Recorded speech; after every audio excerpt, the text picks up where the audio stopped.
নমস্কার, স্বাদে আহ্লাদে একসাথের আরেকটি নতুন ব্লগে তোমাদের অনেক স্বাগত। আজ সোমবার, এখন বাজে রাত 9টা। বেশ অনেকটাই দেরি হয়ে গেছে আমার ডিনার বানাতে, কারণ সন্ধেবেলা মেয়েকে নিয়ে একটু বাইরে বেরিয়েছিলাম, ফিরতে ফিরতে লেট হয়ে গেল। তো এত রাতে আর কি বানাবো, তাই ভাবলাম যে ডালিয়ার খিচুড়ি বানিয়ে নিই। তো কিচেনে ঢুকেই দেখলাম দুপুরে যে বাসনগুলো ধুয়ে রেখেছিলাম সেগুলো শুকিয়েছে, কিন্তু একটু একটু ভেজা ভেজাও ছিল, তাই সেগুলোকে ভালো করে মুছে মুছে যে যার জায়গায় আগে রেখে দিলাম। রান্না করার আগে কিচেনটা সম্পূর্ণ ক্লিন না করলে আমার রান্না করতে ভালো লাগে না। এদিকে ডালিয়া রান্না করব শুনেই তো সবার মুখ ভার। অ্যাকচুয়ালি কেউই ডালিয়া খেতে খুব একটা পছন্দ করে না, কিন্তু আজকে আমি যেভাবে রান্না করব এটা খেতে কিন্তু বেশ ভালোই হয়। শেষ পর্যন্ত সবাই কিন্তু পরিষ্কার করে চেটেপুটেই খেয়েছিল।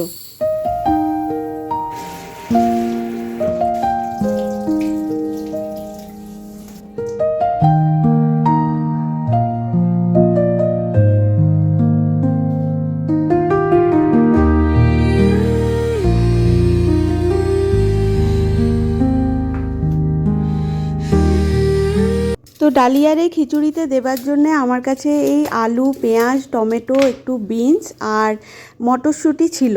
তো সেগুলো দিয়েই রান্না করে নেব। তো আলুগুলো একটু বড় বড় ডুমো ডুমো করে কাটবো, আমি একসাথে প্রেসারেই বসিয়ে দেবো। এটা করাও যেমন সহজ, হেলদি টেস্টি তো বটেই, আর হয়েও যায় ঝটপট, আমাদের গৃহিণীদের জন্য সুবিধা।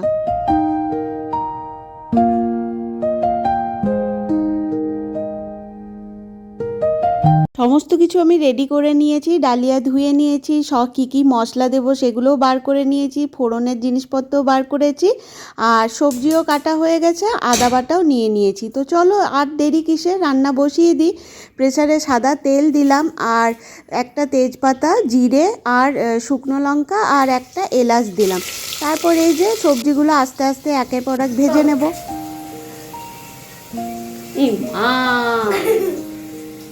সল খেও না, যাও। কি করছো তুমি এখন, কি করছো? খেলছি।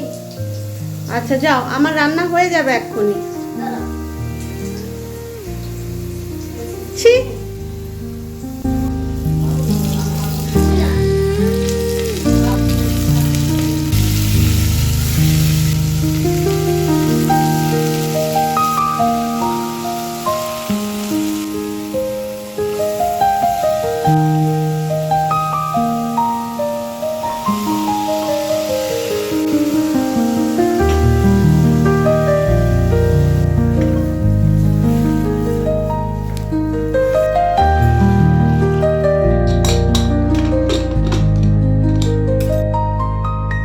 ব্যাস শান্তি। এইদিকে প্রেসার বসিয়ে দিলাম, 2টো সিটি পড়বে, তারপর নামিয়ে নেব। তো চলো দেখি এরা কি করছে। এদিকে বাবু নিজের রুম পরিষ্কার করছে, বিছানাটা ভালো করে গুছিয়ে নিচ্ছে, আর ওদিকে দেখি মেয়ে কি করছে।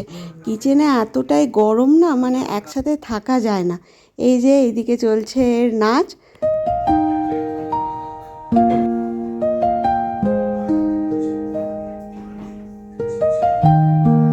এই যে ডালিয়ার খিচুড়ি একদম রেডি হয়ে গেছে, বেশ ঝুড়ো ঝুড়োই হয়েছে। আর এটাকে আরও টেস্টি করার জন্য এই যে দেব বাড়িতে তৈরি করা ঘি। এটা মা দিয়েছে আমাকে, মায়ের হাতের বানানো, আমাদের বাড়ির গরুর দুধের তৈরি। তো আর আমি কিছুদিন আগে তেঁতুলের চাটনি বানিয়েছিলাম, সেটাও দিয়ে দেবো। এতেই খাবারটা আরও টেস্টি হয়ে যাবে।